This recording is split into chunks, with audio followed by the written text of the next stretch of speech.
आज हमारी बेटियां मुर्तद्दा हो रही हैं, गुमराह हो रही हैं, बहलाने और फुसलाने में गैर मजहब में दाखिला ले रही हैं। उनके यहाँ बाज़ाब्ता कमेटियां बनी हैं, दस्तूर बना है, एक मुस्लिम बच्चे को अपनी गिरफ्त में लेके आओ, 4 लाख रुपए ले जाओ। न जाने कितनी बच्चियों को इर्तिदाद कबूल करके अपने मजहब से निकल गई, मुर्तद्दा हो गई वो बच्चियां। 40 बच्चियों का रिकॉर्ड तो मेरे पास है। एक शख्स आके पैगंबर सल्लल्लाहु अलैहि वसल्लम से अर्ज करता है, या रसूल अल्लाह, जमाने जहालत में गुनाह हो गया था, क्या अल्लाह मुझे माफ फरमा देगा? पैगंबर फरमाते हैं, कौन सा गुनाह था? कहा, या रसूल अल्लाह, ये अरब के जाहिल लोगों का दस्तूर था, जब किसी घर में कोई बच्ची पैदा होती थी तो 2-4 साल के बाद उसे जिंदा दफना दिया जाता था। मेरे घर में भी एक बच्ची थी, मैं उसे परवरिश कर रहा था, बड़े प्यार से नाज नखरे से मुझे पालता था, बड़ा प्यार था उस बच्ची से। थोड़ी उम्र बढ़ी उसकी, फिर दिल में ख्याल आया बच्ची जवान होगी, दूसरे के बेटे को अपने दरवाजे का दामाद बनाना पड़ेगा, लिहाजा बेटी की जवानी से पहले इसकी जिंदगी का खात्मा कर दो। तो अरब की जिहालत के मुताबिक मैंने भी बच्ची को गोद में लिया और आबादी से बाहर निकल गया। वहां जाकर मैंने एक गड्ढा खोदा। जब मैं कब्र खोद रहा था और मिट्टी मेरे पैरों में लगती थी तो मेरी ही बेटी नन्ही नन्ही हथेलियों से झाड़ती थी। उसे क्या मालूम था कि मेरा बाप मेरी ही कब्र खोद रहा है। आखिरकार मैंने कब्र तैयार कर दी और बेटी को जिंदा ही उस कब्र में उतार दिया। बड़े बड़े पत्थर डालने लगा।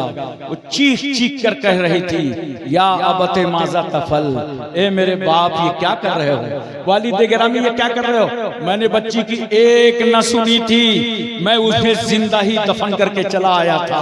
हजरात, ये अरब की जिहालत में बेटियों को जिंदा दफन किया जा रहा था, मगर ऐसा पैगंबर जलवागर हुआ कि रसूलुल्लाह ने जिंदा दफन होने वाली बेटियों को बचा लिया।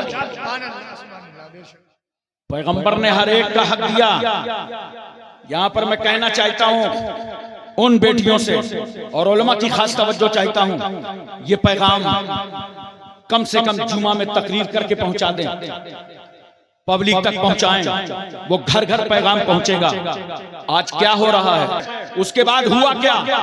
हुआ ये कि चंद महीनों चंद साल के अंदर उन्हें तलाक भी दी गई और उनका कत्ल भी कर दिया गया। न खुदा ही मिला न विसाले सनम। एक ऐसी बेटी मुर्तद्दा हुई थी बरेली शरीफ में, और जब वो बीमार पड़ी तो जिन लोगों ने जाल में फंसाया था उसे छोड़ दिया। वो भागती भटकती फिर अपने घर आई। बमुश्किल तमाम घर वालों ने रोका, लेकिन जब उसकी मौत हो गई तो जानते हो, कोई मस्जिद का इमाम मुर्तद्दा का जनाजा पढ़ाने के लिए तैयार नहीं था। उस जनाजे को लोडर में लिए लिए बरेली की कब्रिस्तानों में लोग घूम रहे थे।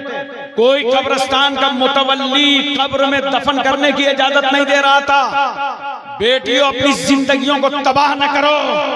जब ये दुनिया में तुम्हारा हाल है तो आखिरत में तुम्हें कितना बड़ा अजाब मिलेगा, कितने बड़े अजाब का सामना करना पड़ेगा। मैं गारंटी से कहता हूं, किसी बहकाने में मत जाओ। इस्लाम से ज्यादा दुनिया में किसी मजहब ने एक औरत को ना इज्जत दिया है और ना हक दिया। इज्जत इतनी दी कि मां बन जाओ तो कदमों के नीचे इस्लाम कहता है जन्नत है। और हक कितना दिया, हर दरवाजे पर तेरा हक। देख, बेटी पैदा हुई बाप के घर में, इस्लाम कहता है बेटी बाप के माल में तेरा हक। शादी हुई, इस्लाम कहता है सुन, शौहर के माल में तेरा हक। मां बनी, इस्लाम कहता है औलाद के माल में तेरा हक। इसलिए इस्लाम से ज्यादा कोई मजहब इज्जत नहीं दे सकता। आओ, कितनी इज्जतों से इस्लाम ने नवाजा। जानते हो, जब कोई समाज में औरत बेवा हो जाती थी, शौहर मर जाता था, तो उस औरत पर नहुसत की चादर डाल दी जाती थी। और अगर कोई बेवा को देख लेता था तो कारोबार से वापस चला जाता था और कहता था आज कोई फायदा ना होगा। मैंने एक मनहूस का चेहरा देखा, अब मैं पूछना चाहता हूं, समाज में अगर कोई बेवा हो, कितना उस बेवा को तड़पाया गया, कितना उस बेवा को रुलाया गया। रूह निकल जाए तो एक बार मौत, और अगर किसी के एहसास को ललकारा जाए तो हर सेकंड में मौत। उसे कैद खाने में डाल देते थे, 4 दीवारियों के अंदर बंद। वो बेवा तड़प रही है, सहेली की बारात आई है, उसका कलेजा फट रहा है, मंसूबे खाक में मिल रहे हैं, इरादे पामाल हो रहे हैं, मुस्तकबिल की खुशियां कदमों का बोसा दे दे करके वापस पलट रही हैं, और रो रो के वो बेवा कहती है, मेरे मौला, मेरे शौहर का इंतकाल हो गया, मेरा कसूर क्या था, मेरी खता क्या थी, मेरा गुनाह क्या था। सताया जा रहा था दुनिया में इस बेवा को, मगर कुर्बान जाओ।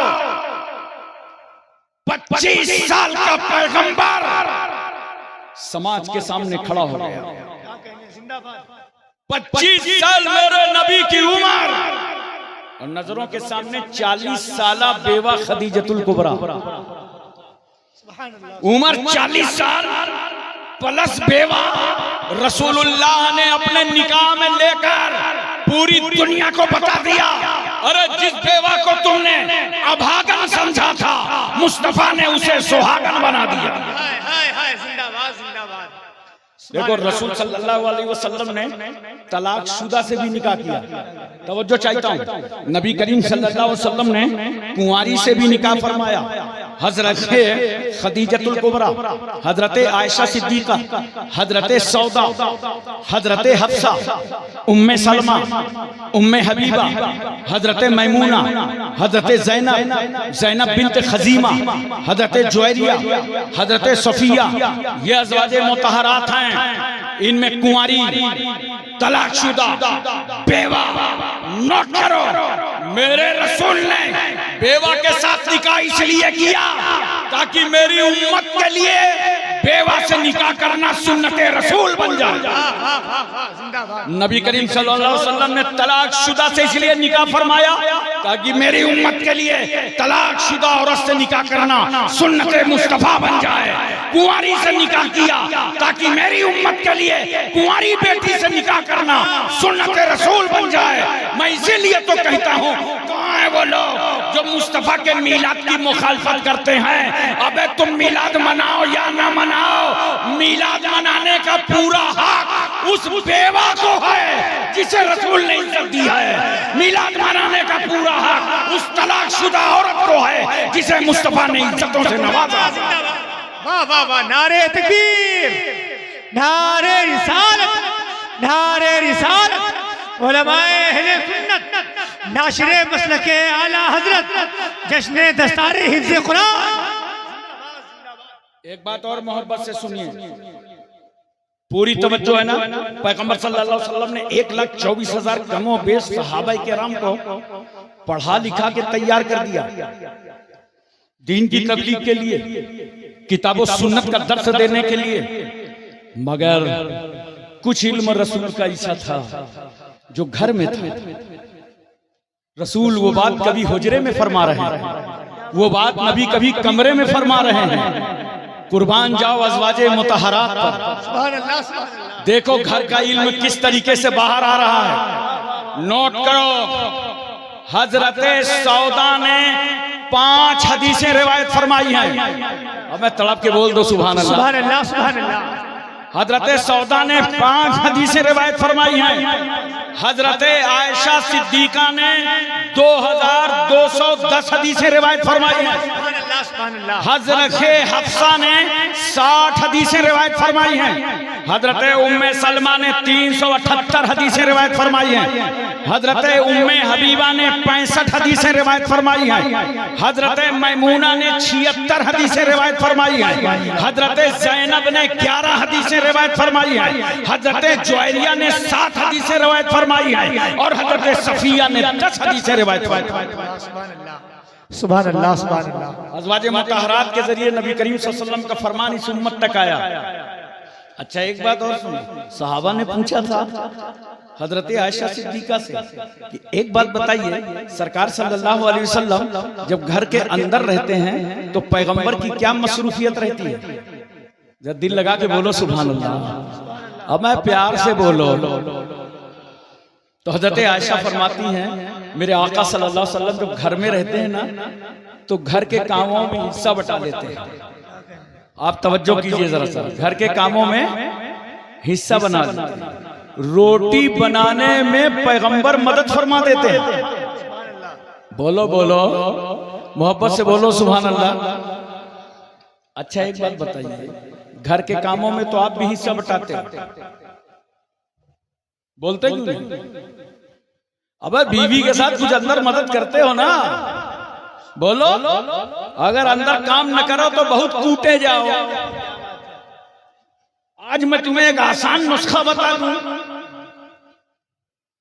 बीवी के रोब और डर से हिस्सा मत लिया करो काम में, किचन के काम में, घर के काम में बीवी के खौफ से मत हिस्सा लो, सुन्नते रसूल समझ कर दो। तो देखो अल्लाह भी राजी हो गया, रसूलुल्लाह भी राजी हो गए और तुम्हारी बीवी भी खुश हो गई। हजरात तवज्जो फरमाइए आप जरा सा और अपने जहन पर इस बात को अच्छी तरीके से उतारने की कोशिश कीजिए। सरकार सल्लल्लाहु अलैहि वसल्लम ने हजरत आयशा सिद्दीका रज़ियल्लाहु ताला अन्हा के साथ अक़्द फरमाया। इसे बाजार में लोग बहुत घुमाते हैं कि जब निकाह हुआ था तो उम्र कम थी। अबे दूसरा पहलू तो देख, जब रुखसती हुई तो उम्र मुकम्मल थी। तवज्जो कीजिए जरा सा।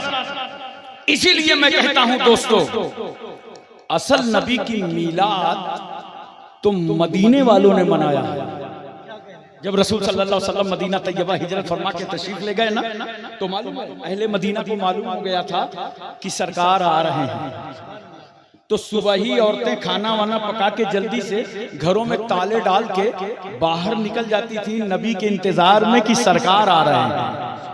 और जब कंफर्म डेट मालूम हो गई, सरकार मदीना तैयबा पहुंच गए, तो बनी नज्जार ने 2 रुइया सफ़े बनाए यूं, और दरमियान में अल्लाह के रसूल। बोलो मोहब्बत से सुभान अल्लाह। अब नबी मदीने दाखिल हो रहे हैं। मैं एक लम्हा की तवज्जो चाहता हूं।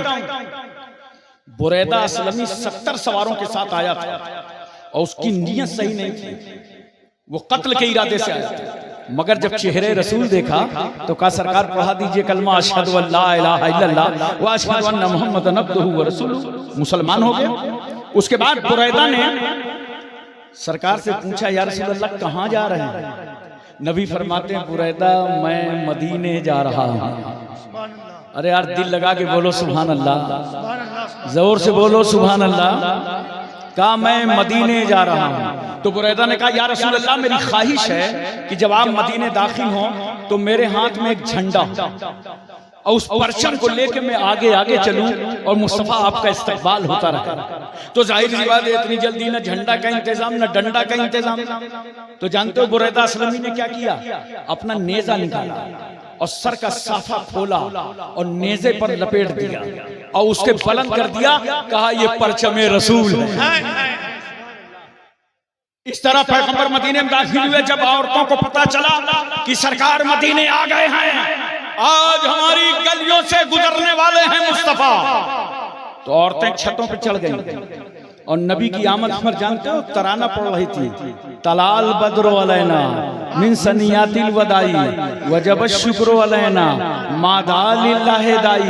अब एक सवाल मैं आपसे करता हूं कि ये औरतों को छत पे चढ़ के तराना पढ़ने की क्या जरूरत थी? इन्होंने तराना क्यों पढ़ना था? नबी की खुशी क्यों मनाई थी? नबी की आमद पर, तशरीफ आवरी पर ये औरतें इतना खुश क्यों थी? तो सुनो मुसलमानों, बहुत तवज्जो के साथ, ये औरतें खुशियां इसलिए मना रही थी कि आज जो रसूल मदीने आया है ये वही पैगंबर है जिसने औरतों को इज्जत अता फरमाई। इसी रसूल ने पहला निकाह बेवा के साथ करके औरतों का दर्जा बुलंद किया। इसलिए वो औरतें नबी की आमद पर खुशियां मना रही थी। अच्छा, छोटी छोटी बच्चियां दब बजा रही थी मदीने में, और खुशी मना रही थी, सरकार आ गए, सरकार आ गए, सरकार आ गए। जब पैगंबर उन बच्चियों के पास से गुजरे तो मेरे नबी फरमाते हैं, बच्चियों क्या तुम अल्लाह के नबी से मोहब्बत करती हो? बच्चियों ने कहा, हाँ या रसूल अल्लाह, हम आपसे मोहब्बत करते हैं। तो नबी करीम सल्लल्लाहु अलैहि वसल्लम फरमाते हैं, सुनो बच्चियों, अल्लाह का रसूल भी तुमसे प्यार करता है। अरे बोल दो मोहब्बत से सुभान अल्लाह। अल्लाह का रसूल तुमसे प्यार करता है। बच्चियों क्यों इतना खुश हो? खास तवज्जो चाहता हूं, इतना क्यों खुश थी ये बच्चियां? ये इसलिए खुश थी, ये कहती थी अब तो रसूलुल्लाह का पड़ोस मिल गया, अब तो नबी के पड़ोस होने का शर्फ हासिल हो गया। क्यों? इन बच्चियों ने सुन रखा था कि अरब के इन जाहिलों ने पैदा होते ही बच्चियों को जिंदा दफन कर देते थे। बच्चियों को जिंदगी देने वाला रसूल मदीने आया है, अब तो हम नबी के पड़ोस में हैं, कोई बच्ची जिंदा दफन न होने पाएगी। अब बताओ यार, तुम न मनाओ मिलाद, इस समाज की बच्चियां मिलाद मनाएंगी, इन्हें हक है नबी की मिलाद मनाने का। बोलो, छोटे छोटे बच्चे, गुलामों के बच्चे गोल बना बना करके आते थे कि सरकार आ गए हैं, बहुत खुश थे, सरकार आ गए। बच्चों को तो मिलाद जानते हो ना, किसी गांव में एक गाड़ी आ जाए तो जाने बच्चे हंगामा करते हुए आ जाते हैं गाड़ी को देख के। और फिर जहां नबियों का नबी आया हो, रसूलों का रसूल आया हो, इमामों का इमाम आया हो, बच्चे गोल बनाकर खुशियां मना रहे थे। सरकार सल्लल्लाहु अलैहि वसल्लम के करीब आ गए कि सरकार आ गए हैं। मैं बताना चाहता हूं, ये बच्चे खुशी क्यों मना रहे थे? ये गुलामों के बच्चे इतना खुश क्यों थे? ये गुलामों के बच्चे इसलिए इतना खुश थे कि उन बच्चों को मालूम था कि बाप दादा की जिंदगी गुलामी में गुजरी है, हमें भी ये समाज गुलामी की जंजीरों में जकड़ लेगा। मगर आज जो रसूल आया है वो ऐसा बेमिसाल पैगंबर है कि मक्के में पैदा होते ही सुआइबा के हाथों और पैरों की बेड़ियां और हथकड़ियां काट के आजादी दिला दी थी। हम गुलामों को आजाद कराने वाला पैगंबर आ गया। सुभान अल्लाह, सुभान अल्लाह, सुभान अल्लाह, सुभान अल्लाह। मोहतरम सामीन किराम, मैं इसलिए अर्ज करता हूं, मेरे पैगंबर सल्लल्लाहु अलैहि वसल्लम ने समाज के हर तबके को हक अता फरमाया। बोलो, हर तबके को अता फरमाया। अपने नबी सल्लल्लाहु अलैहि वसल्लम की सीरत पाक पढ़ो और अपने पड़ोसियों को बताओ कि जिस नबी के हम मानने वाले हैं। अरे जिंदा तो जिंदा रसूलुल्लाह ने मुर्दों का हक बयान कर दिया। इंसान तो इंसान मेरे मुस्तफा ने जानवरों का हक बयान कर दिया। एक जानवर को कब धूप में रखना है, कब पानी पिलाना है, कब साए में रखना है, कब चारा देना है, पैगंबर ने सबके हुकूक बयान फरमा दिए। मुर्दों तक का हक बयान कर दिया। बोले एक दिन मरना है नहीं, मरने के नाम पे तो कोई बोलेगा नहीं। बोलो जोर से बोलो, नहीं हाथ मत उठाओ, परेशान ना, मुंह से बोलो। मरना है ना, कन्फर्म टिकट, बस डेट नहीं मालूम। मरना है ना। अच्छा, जितने ज्यादा बूढ़े आदमी से पूछो बाबा मरना है तो घूर के देखेगा, लाठी ढूंढेगा, इसको किसने बोला लिया, मरने की बात कर रहा है। हालांकि कोई नहीं बचेगा, मौत का वक्त मुकर्रर है। और जब रूह निकलती है ना, तो जानते हो कहां से निकलती है रूह? पैरों की तरफ से निकलती है। और जब रूह निकलती है, अभी चाहे जानो या ना जानो, जब मलकुल मौत रूह निकालेंगे तो आराम से देखोगे। जब मरने वाले की रूह निकाली जाती है और अंगूठे से निकालना शुरू करता है फरिश्ता, मरने वाला फरिश्ते को देखता है कि ये मेरी रूह निकाल रहा है। लो जान आ गई पिंडलियों पे, मरने वाला देख रहा है। अब जान आ गई तुम्हारी जांग पे, मरने वाला देख रहा है। रूह और आगे बढ़ी, कमर पे आई, मरने वाला देख रहा है। रूह सीने पे आई, मरने वाला देख रहा है। रूह चेहरे पे आई, मरने वाला देख रहा है। और उसके बाद जब रूह पीछे सर से निकालता है फरिश्ता, तो मरने वाला देखने की कोशिश करता है और यूं आंखें तानता है। देखा नहीं, मरने वाले की आंखें तनी होती हैं, देखा है ना, यूं तानता है कि कौन रूह निकाल ले रहा है। पीछे से निकाल ले गया। और बड़ी प्यारी बात मुझे यहाँ पे याद आ गई, ये देहात वालों का ईमान देखो कितना अच्छा होता है। जब इनसे कोई पूछता है क्या हाल है, क्या चल रहा है, तो क्या बोलते हैं? सब अल्लाह का हुक्म है और अल्लाह के हुक्म से ठीक है, सब अल्लाह का हुक्म बराबर चल रहा है, सब अल्लाह के हुक्म से अच्छा ही है। ये बार बार हुक्म करते क्यों हैं? तवज्जो कीजिएगा। यही बात तो लोगों ने रसूल से पूछा था, जिसको कुरान ने बयान किया, यसअलूनका अनिर रूह, ए रसूल आपसे लोग रूह के बारे में पूछते हैं, रूह क्या है? कुलिर रूह, मुस्तफा आप कह दीजिए मिन अम्र रब्बी, रूह जो है वो अल्लाह का एक हुक्म है। तो जब तक ये हुक्म जिस्म में रहता तब तक आंखें भी काम करती हैं, हाथ भी काम करता है, चेहरा भी काम करता है। अल्लाह का हुक्म निकला, अब कुछ काम नहीं है। अब दूसरी बात सुन लो बहुत मोहब्बत के साथ, रोजाना कितने लोगों की रूह निकाली जा रही है? एक अंदाजे के मुताबिक बताओ, खाली हिंदुस्तान की बता दो तो मैं मिसाल के तौर पर कहता हूं, कम से कम 1000 तो मरते ही होंगे। अरे बोलो, तो रूह निकालने का सिलसिला चल रहा है, यानी अल्लाह का हुक्म निकाला जा रहा है बंदे के शरीर से। तवज्जो कीजिएगा जरा सा, और ज़हन में इस बात को अच्छी तरह उतारने की कोशिश कीजिएगा। और रूह डालने का भी सिलसिला चल रहा है।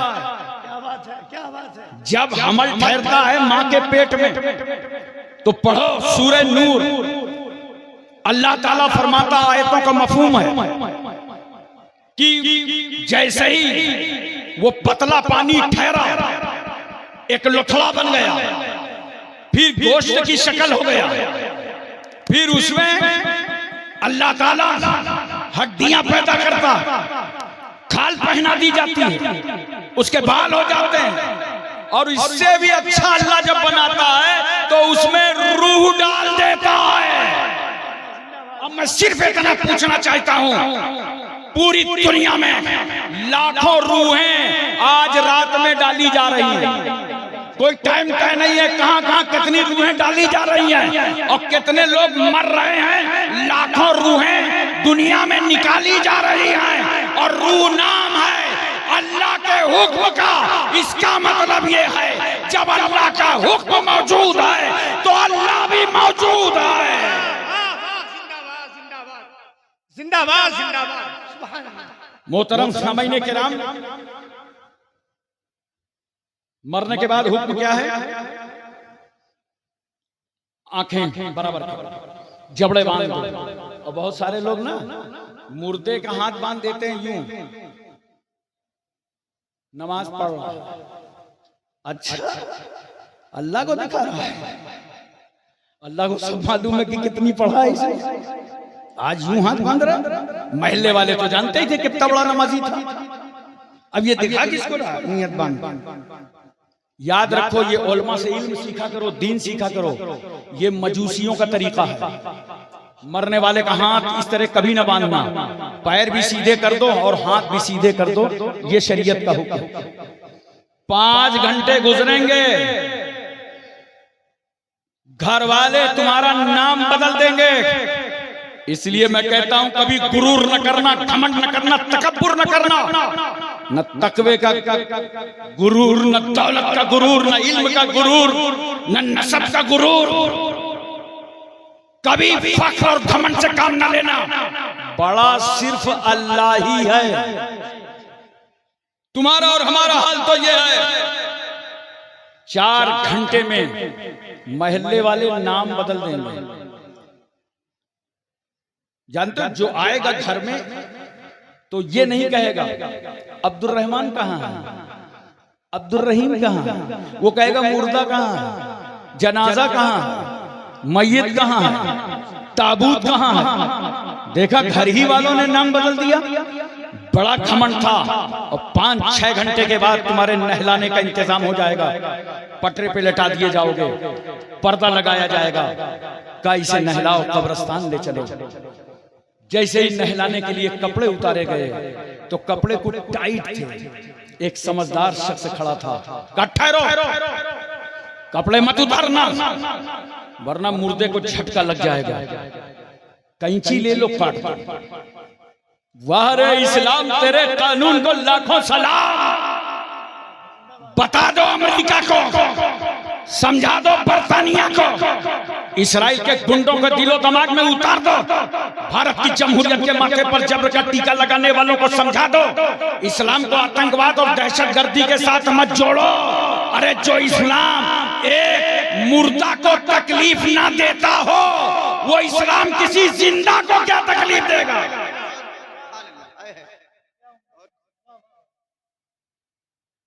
नहला दिया, 3 चादरों में लपेट दिए जाओगे, और चादर में कफन में जेब नहीं होती। किसी ने सिलवाया? कफन में जेब नहीं होती। वो तो सिकंदर बादशाह था, जब मरने का वक्त आया तो उसने कहा भाई ऐसा करना, जब मेरा ताबूत ले चलना तो दोनों हाथ ताबूत से बाहर कर देना। और उस दौर के जो अतीबा थे, डॉक्टर थे, उनसे कहा तुम अपना अपना यूनिफॉर्म पहन लेना और मेरे जनाजे के आगे चलना। तो लोगों ने पूछा बादशाह ये हाथ क्यों फैला के जा रहे हैं? कहा ये हाथ बाहर करके इसलिए जा रहा हूं ताकि दुनिया को मालूम हो जाए सिकंदर जैसा बादशाह भी जब दुनिया से गया तो खाली हाथ गया था। तो कहा ये आगे डॉक्टर क्यों चलेंगे? कहा डॉक्टर इसलिए चलेंगे ताकि दुनिया को समझ में आए जिस बादशाह की रियासत में, हुकूमत में इतने डॉक्टर काम करते थे, वो बादशाह को बचा नहीं पाए। मौत का वक्त मुकर्रर है, कोई बचा ना पाएगा। नहला धुला के तैयार, उसके बाद लटाए जाओगे चारपाई में। कहां? बोल दो मोहब्बत से, कहां लटाए जाओगे? अब एक बात और बता दो, ये चारपाई आएगी कहां से? बोलो यार, इंग्लैंड से आए हो क्या? कुछ नहीं बताया। चारपाई कहां से लाई जाएगी? जोर से बोलो, कहां से? कहां से? मस्जिद से। कहां से? वाह भाई, आ गए अपनी औकात पर। मस्जिद वाली चारपाई में लेटाए जाओगे। और दूसरा जुमला बदल के कहूं तो सुन लो, चंदे वाली चारपाई में लेटाए जाओगे। ये बेचारा इमाम जब मस्जिद में खड़े होकर चंदा करता है, ऐलान करता है हमारे हाफिज मोहर्रम अली साहब भाई इमारत बनवाना है, बिल्डिंग बनवाना है, तो बहुत सारे लोग जो नहीं देते उनके पेट में दर्द ज्यादा होता है। देने वाला अल्लाह की राह में देता रहता है, और जो नहीं देता ना उसके दर्द बहुत होता है। और वही हमेशा कहेगा ये मौलाना लोग मुर्गा बहुत खाते हैं। जानते हो कौन कहेगा? जिसने कभी किसी आलिम की दावत न दी, वही कहेगा मुर्गा बहुत खाते हैं। अबे मुर्गा मुर्गा करके नजर लगा डाला, मुर्गा को भी आलू बना डाला। तो अभी होटलों में बैठ के कहते तो इमाम साहब चंदा करते हैं, जब देखो चंदे की बात करते हैं। ये तुम्हारे अंतिम संस्कार का इंतजाम करते हैं। चारपाई लाओ। आज तक मुझे कोई दुनिया का रईस नहीं मिला जिसने ये वसीयत की हो भाई जब मेरा इंतकाल हो जाए, मैं बड़ा आदमी हूं तो जरा स्टील की नई चारपाई मंगा लेना, पुराने मुर्दों वाली चारपाई पे मत लेटाना वरना मुझे इन्फेक्शन ना हो जाए। आज तक कोई कर सका नहीं, वही चंदे वाली चारपाई। याद करो, जनाजा कांधे पर उठ जाएगा, दरवाजे पे पहुंचेगा, मां चीख पड़ेगी, रो पड़ेगी, मां तड़प जाएगी। लेकिन बताओ मुझसे मां से ज्यादा कोई मोहब्बत करता है औलाद से? इतनी मोहब्बत के बावजूद जानते हो मां साथ कहां तक देगी? दरवाजे तक। बस दरवाजे तक जाएगी, वो कहेगी महल्ले वालों मेरे बेटे का जनाजा ले जाओ, खुदा हाफिज। मेरे पैरों में और हाथों में शरीयत की बेड़ियां और हथकड़ियां पड़ी हैं, अब अपने बेटे का साथ नहीं दे सकती। रो रही है, आंगन में बिलक रही, आंगन में आंसू बह रहे हैं, सिसकियां ले रही है, क्योंकि बड़ा प्यार था बेटे से। अरे वो माँ जो बेटे के रोने पर रोए, वो माँ जो बेटे के सोने पर सोए, वो माँ नींद की मिठास में गुम हो, बच्चा तड़प जाए, माँ नींद को झटक दे, रोते हुए बच्चे को अपने कलेजे से लगाकर अपना सफेद खून पिला पिला कर फिर सुला दे। हम गंदगियां देखकर ठहर नहीं पाते, वो माँ रात रात भर उठाती रहती। इतना प्यार करने वाली माँ जिसने 9 महीने तक पेट में रखा, वो माँ जिसने 2 साल तक अपनी छाती का दूध पिलाया, वो माँ जिसने रस्म बिस्मिल्लाह खानी कराई वो माँ, जिसने तुझे झूले पे झुलाया वो माँ, जिसने उंगलियां पकड़ करके चलना सिखाया वो माँ, जब तू आंगन में गिरा तो तड़प के गोद में लेकर जिसने तेरे बदन पर तेल की मालिश करके कुव्वत बख्शा वो माँ। हमारी तुम्हारी जब पैदाइश होती है ना तो माँ अपने वजूद को खतरे में डालती है, वो एक नई जिंदगी पाती है। महल्ले की औरतें जमा हो जाती हैं, देखें पैदा होने वाला गोरा है कि काला है, लड़की है कि लड़का है, नाक का नक्शा कैसा, चेहरे का नक्शा कैसा, मगर कुर्बान जाओ माँ की मुसल्लम सुबूत मोहब्बतों पर, माँ के खालिस प्यार पर। माँ ये नहीं कहती महल्ले की औरतों पैदा होने वाला लड़की है कि लड़का, ये मत बताओ, बस माँ को इतना बता दो पैदा होने वाला जिंदा है कि नहीं। इतना प्यार करने वाली माँ ने घर ही में से हाथ छोड़ दिया। बाप तो कब्रिस्तान तक जाएगा, रिश्तेदारों अकारीब सब आए, 2.5 गज जमीन पर तुम्हारा रूम तैयार। देखो अल्लाह की मेहरबानी, छत डाल दी गई, लकड़ी कहीं पत्थर उसके अंदर तुम। पहले रूह जिस्म दोनों एक, तो जरूरतें ज्यादा थी तो बड़े मकान में रहते थे, अब रूह निकल गई, जरूरतें खत्म तो छोटे मकान पे रहो। मगर इस्लाम ने मकान तुझे दिया, फर्क इतना है जिंदगी में बड़ा मकान था, मरने के बाद छोटा मकान, मगर जलाया नहीं। बोलो, जलाया नहीं। अरे मोहब्बत से बताओ, जो इस्लाम मुर्दा जलाने की इजाजत ना दे, वो इस्लाम किसी जिंदा को जलाने की क्या इजाजत दे? एक बात बताओ, अगर 1 लोटा पानी में तुम्हारा वजू हो जाए तो दूसरा लोटा फजूल बहाने की इजाजत नहीं है। दूसरा लोटा तो बड़ी बात, 1 कतरा फजूल पानी बहाने की इजाजत नहीं। 1 कतरा फजूल पानी नहीं बहा सकता। और कुछ मुसलमान तो समझते हैं कि सारी जिम्मेदारी जल निगम की है, पानी बचाओ, बूंद बूंद पानी की हिफाजत करो। नहीं, सुनो, कुरान कहता है वांज़लना मिनस समाए मान तहुरा, हमने आसमान से पाक पानी नाजिल फरमाया। जानते हो पूरी दुनिया के 3 हिस्से में पानी और 1 हिस्से में खुश्की, और इस पानी की हिफाजत हमें तुम्हें बूंद बूंद करना। अगर तुमने बेजा पानी बहाया तो कुरान कहता है इन्नल मुबज़्ज़िरीना कानू इख्वान अश-शयातीन, बेशक फजूल खर्ची करने वाले शैतान के भाई हैं। बूंद बूंद पानी की हिफाजत करो, ये इस्लाम ने तुम्हें सबक अता फरमाया। 1 कतरा फजूल पानी बहाने की इजाजत नहीं है। पूरी दुनिया को बताओ नौजवानों और समझाओ कि जो इस्लाम 1 कतरा फजूल पानी बहाने की इजाजत ना दे, वो इस्लाम किसी का खून बहाने की क्या इजाजत देगा? इस्लाम रहमतों का मजहब है, इस्लाम बरकतों का मजहब है, इस्लाम इंसानियत का मजहब है, इस्लाम मानवता का मजहब है, इस्लाम बशरियत का मजहब है, इस्लाम इखलास का मजहब है, इस्लाम अखलाक का मजहब है, इस्लाम भाईचारा का मजहब है, इस्लाम मसवात का मजहब है, इस्लाम अहिंसा का मजहब है। कब्र में उतार दिए जाओगे, कोई ठहरेगा वहां? बोलो ना, थोड़ा थोड़ा बोलो, कोई रुकेगा? कभी कभी याद नहीं करते हो जब किसी की मिट्टी देने जाते हैं, कल इसी शहर खमोशा में हमें आना पड़ेगा, कीड़े होंगे, मकोड़े होंगे, सन्नाटा होगा, अंधेरा होगा, बनगे होंगे, तख्ते होंगे, मिट्टी होगी, हम होंगे, हमारा कफन होगा। कभी नहीं सोचते? कभी कभी सोच लिया करो और इसे महसूस कर लिया करो। मिट्टी देने के बाद सब वापस निकल जाएंगे। दादा को बड़ा प्यार था पोते से, वो भी नहीं ठहरा, वापस हो गया। रिश्तेदार निकल गए, बाप वो भी न रुका। बाप कितनी मोहब्बत करता है तुम्हें पता है?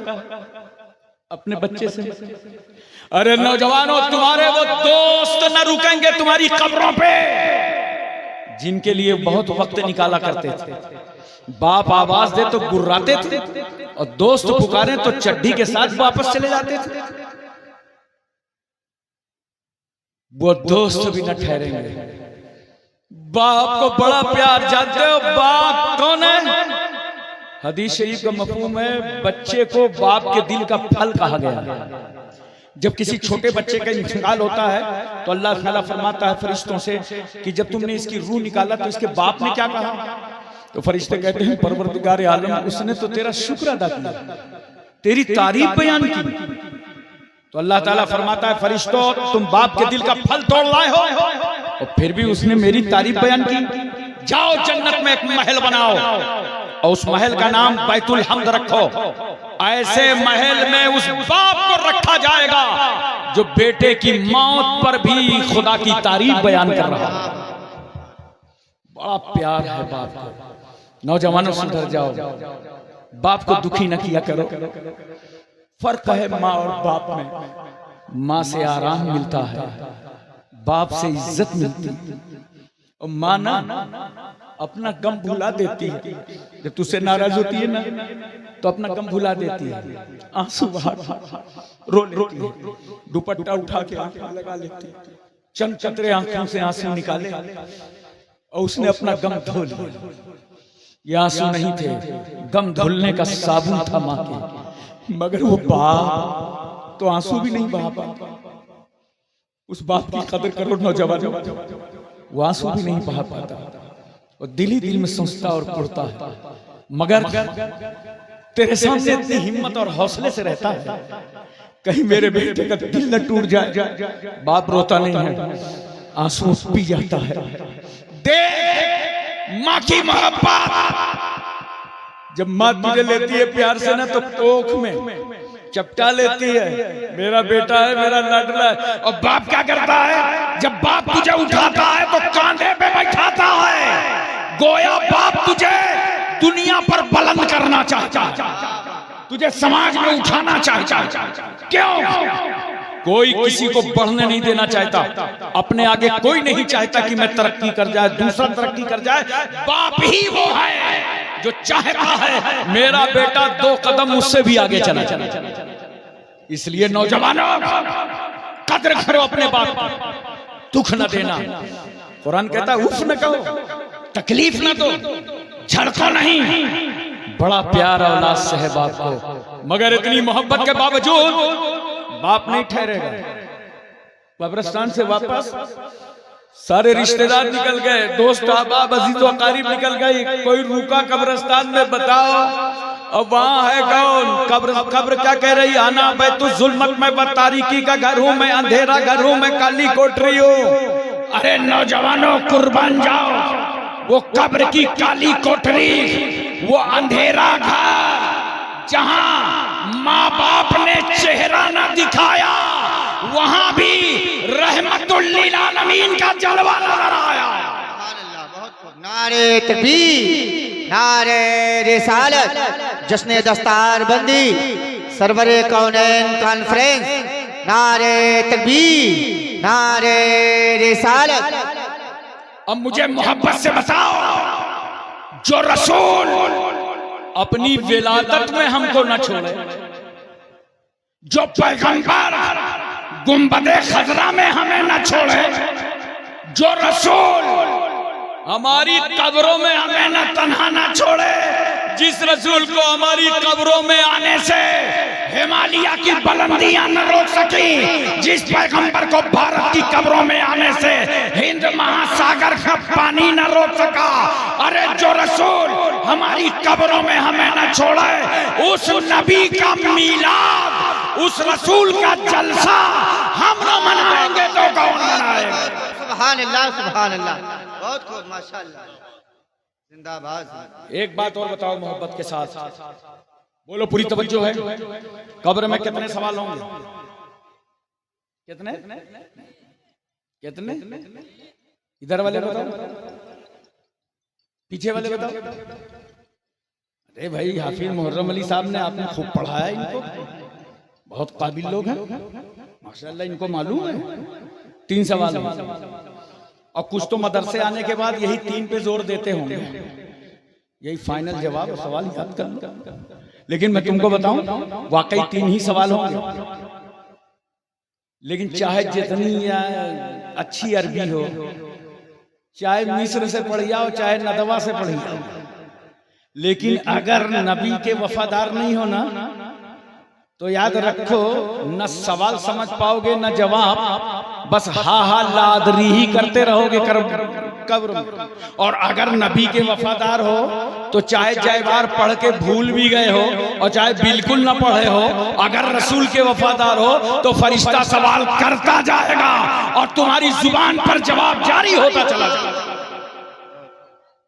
अब एक बात मुझे और बताओ जरा सा, पहला सवाल कब्र का मन रब्बो का है, दूसरा सवाल मा दीनों का है, तीसरा सवाल मा कुंता तकुलु फी हाज़र रजुल है।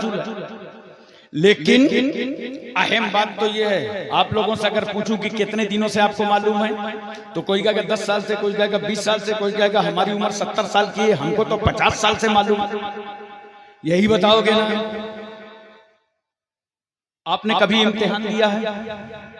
एग्जामिनेशन हॉल में बैठे हो ना, तो जब पेपर हाथ में आता है तो 9 बजे पेपर का टाइम है, तो 9 ही बजे तो पर्चा हाथ में आएगा कि 1 हफ्ता पहले, बोलो 2 दिन पहले। ये तो भारत है, यहां ऐसे ही लीक होता रहता है। अबे अगर 2 घंटा पहले भी पेपर आउट हो जाए तो हंगामा मच जाएगा, पेपर आउट, इम्तिहान कैंसिल। और ये लड़कों की कौम किसी बात में एक हो या ना हो, नकल कराने में सब एक है। अगर पेपर आउट हो जाए तो अब्दुल सलाम फोन करेगा अब्दुल रहमान को, अबे अब्दुल रहमान पेपर आउट, ये 3 सवाल नहीं 6 सवाल नहीं, लिख ले। अब्दुल रहमान फोन करेगा रमेश को, अबे Ramesh paper out. Ramesh phone करेगा महेश को, अबे पेपर आउट। महेश फोन करेगा अब्दुल सलाम को। सोशल मीडिया का जमाना, मिनटों में पूरे मुल्क में पेपर आउट, तो हुकूमत कहेगी इम्तिहान कैंसिल। अगर पेपर आउट हो जाए तो हुकूमत इम्तिहान कैंसिल कर देती है। 1 दिन पहले भी पेपर नहीं आउट किया जाता, 1 घंटा पहले भी पेपर नहीं आउट किया जाता। अगर आउट हो जाए तो इम्तिहान कैंसिल। अरे ये दुनिया है जो 1 दिन पहले भी पेपर आउट नहीं करती, मगर कुर्बान जाओ उस रहमतुल लिल आलमीन पर जिस रसूल ने 1400 साल पहले हमारे कब्र का पेपर आउट कर दिया। अच्छा, सवाल भी आउट किया, जवाब भी आउट किया। अब बताओ, इतने दिनों से तुम्हें मालूम है, अब भी अगर फेल हो जाओ तो कितने कंडम स्टूडेंट्स हो। तो पहला सवाल क्या है? मन रब्बो का, तुम्हारा रब कौन है? मोमिन कहेगा रब्बी अल्लाह, मेरा रब अल्लाह। इतने में फरिश्तों ने दूसरे सवाल की तैयारी कर दी। मैंने कहा ठहरो फरिश्तों, उसने तो बता ही दिया मेरा रब अल्लाह है, दूसरा सवाल क्यों कर रहे हैं? तो फरिश्ते जानते दूसरा सवाल क्यों कर रहे हैं कि अल्लाह को तो बहुत सारी कौमें मानती हैं। तवज्जो चाहता हूं, यहूदी, ईसाई, नसरानी सब अल्लाह को मानते हैं, जितने अहले किताब हैं अल्लाह को मानते हैं। और हमारे हिंदुस्तान में भी जब दिमाग पंचर हो जाए, गोबर ओबर निकल जाए, साफ सुथरा हो, तो आखिरी में यही कहते हैं बस एक ही मालिक है, बस अल्लाह ही है, एक ही खुदा है। तो अल्लाह को तो सभी मानते हैं, इसलिए फरिश्ता दूसरा सवाल कर रहा है। अल्लाह को रब मानते हो? माँ दीनों का, दीन बता क्या? किस दिन की रोशनी में, किस दिन के कानून के तहत तू खुदा को रब मानता है? उसने कहा दीनी अल इस्लाम, मेरा दीन इस्लाम, मैं इस्लाम की रोशनी में अल्लाह को रब मानता हूं। इतने में फरिश्ते ने तीसरे सवाल की तैयारी कर। मैंने कहा फरिश्तों, उसने तो बता दिया मेरा रब अल्लाह है, मेरा दीन इस्लाम है। अब ये तीसरा सवाल कहा? इस्लाम में भी कई फिरके हैं। कुछ लोग तो पूरा पूरा अपने जमात का नाम ही इस्लाम से रखे हैं। तो खाली इस्लाम बताने से काम न चलेगा, बल्कि फरिश्ता क्या कहता है? अल्लाह को रब मानता है, ठीक, दीन तेरा इस्लाम है, ठीक, मगर असली सवाल तो बात ही है अब फरिश्ता कह रहा बस एक और जवाब दे दो, यहीं से मुकम्मल इम्तिहान। फरिश्ते ने कहा मा कुंता तकूलो फी हाज़ा रजुल, इस मर्द के बारे में बताओ क्या ख्याल है, क्या राय है। फरिश्ते ने कहा इस मर्द के बारे में बताओ। इतने में हमारी तुम्हारी कब्रों में आ गए जनाबे मोहम्मदुर रसूलुल्लाह, आ गए रासुल वफा, आ गए वजहुस सफा, आ गए शम्सुद्दोहा, आ गए बदरुद्दुजा, आ गए नूरुद्दा, आ गए नजमुन नदा, आ गए ऐनुल शका, आ गए ज़ैनुन नका, आ गए कंजुल लता, आ गए कशफुल गिता, आ गए बहरुल मनन, आ गए नहरुस सुनन, आ गए जमीलुल शियम, आ गए शफीउल उमम, आ गए साहिब जूदो करम, आ गए हुजूर अकरम, आ गए सैयद आलम, आ गए नूरे मुजस्सम, आ गए ताजदार अरब व अजम, आ गए फखरे बनी आदम, आ गए नबी मोहतरम, आ गए रसूल मुअज्जम, आ गए नय्यर आलम, आ गए असले कायनात, आ गए खुलासा मौजूदात, आ गए नबियों के नबी, आ गए रसूलों के रसूल, आ गए इमामों के इमाम, आ गया अल्लाह का महबूब। वाह वाह फरिश्तों ने कहा इनके बारे में बताओ। मोमिन ने चेहरा देखा, जलवा देखा, सूरत अक़दस देखा। मोमिन कहता है इनके बारे में पूछ रहा, अरे ये वही रसूल है।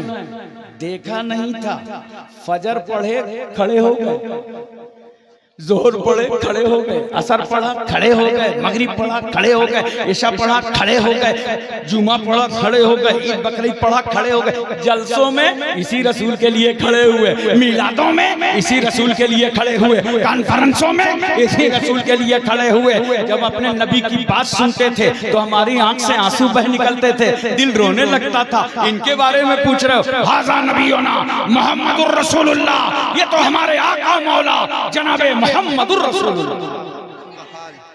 अल्लाहु अकबर, अल्लाहु अकबर, या रसूल अल्लाह। अब मैं आपको बताना चाहता हूँ, पता चला मदारे ईमान हैं जनाबे मोहम्मदुर रसूलुल्लाह। नबी की मोहब्बत में कोई समझौता न करना। अगर रसूल से मोहब्बत नहीं तो ईमान नहीं। एक बात मुझे मोहब्बत के साथ बताओ दोस्तों, और प्यार के साथ समझाओ। मैं चाहता हूं कि मैं आपको समझा दूं और आप अच्छी तरीके से समझ। नबी से मोहब्बत बहुत बड़ी बात है, और ये सिला सबको नहीं मिलता। ये मोहब्बत रसूल का सदका सबको नहीं मिलता। ये किसी किसी के मुकद्दर में है जो आशिक मुस्तफा बन जाता है। और जितना बड़ा आशिक रसूल होता है अल्लाह ताला उसके उतने ही दर्जे बुलंद फरमा देता है। अपने नबी से मोहब्बत करना सीखो, अपने रसूल से प्यार करना सीखो। एक आखिरी बात मेरी सुन लीजिए, ज़हन हाजिर है ना? बोलो, नींद तो नहीं आ रही?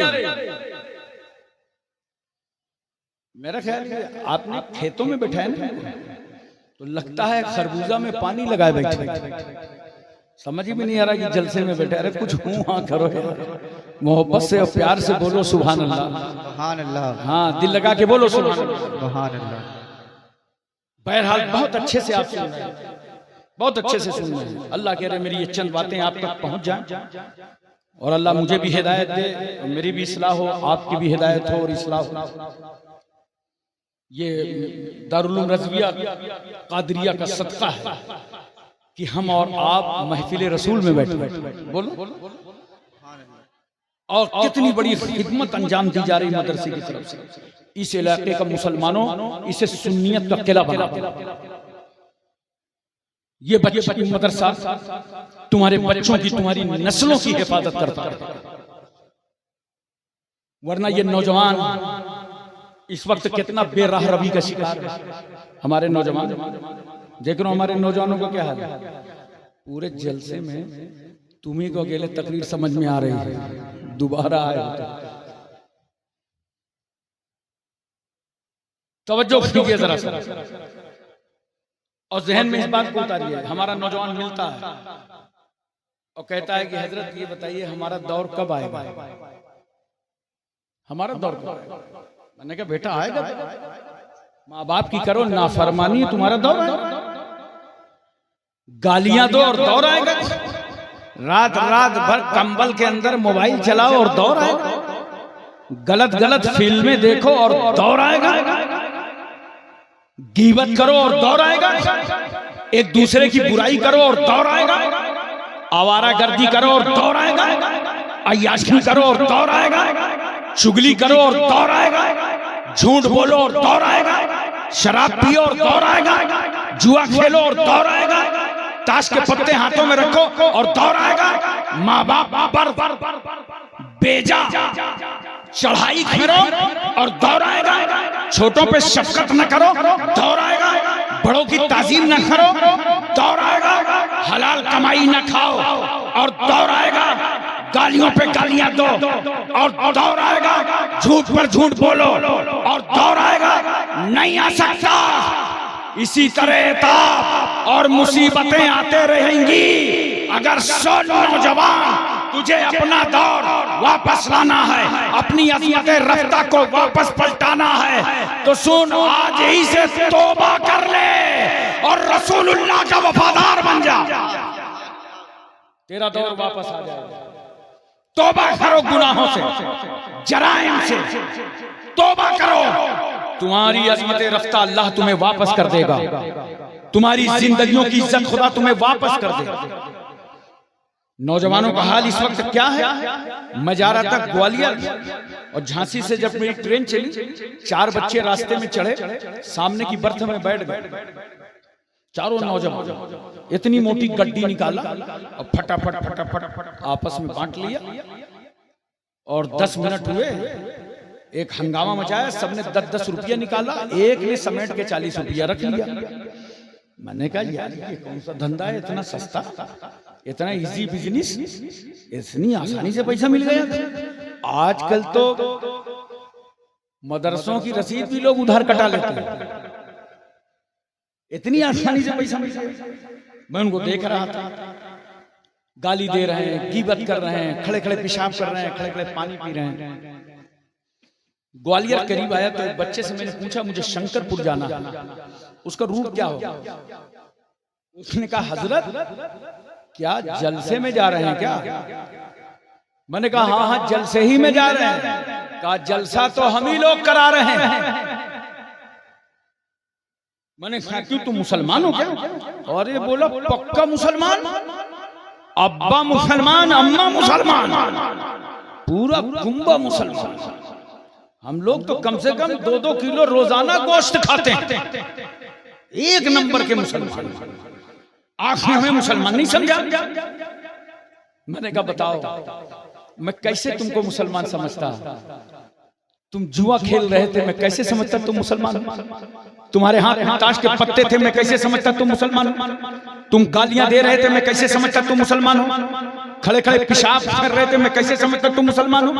अल्लाह के रसूल तो फरमाते हैं इस्तनज़िहु अनिल बौल फ़इन्नहु आम्मतु अज़ाबिल क़ब्र मिन्हु। ऐ लोगों बचो पेशाब की छींटों से, आम तौर से अज़ाब क़ब्र इसी से होता है। तो खड़े होकर पेशाब कर रहे थे, सारा पेशाब तो तुम्हारे ऊपर आ रहा था, मैं कैसे समझता तुम मुसलमान हो? एक लड़का बोला ये मौलाना साहब बहुत जिद्दी हैं, मानेंगे नहीं। कहा बैठो। मैं पहुंच गया शंकर। 4-5 घंटे के बाद 3-4 लड़के नहा धो के सफेद कुर्ता पैजामा जालीदार टोपी लगा के मेरे रूम में आए, बोले हजरत अस्सलाम वालेकुम। अस्सलाम वालेकुम। मैंने कहा वालेकुम सलाम भाई, तशरीफ लाइए। कहाँ से हैं आप लोग? कहीं तशरीफ वशरीफ बाद में, हम वही मुसलमान हैं जो ट्रेन में मिले थे। अब आप मान नहीं रहे थे कि मुसलमान हैं।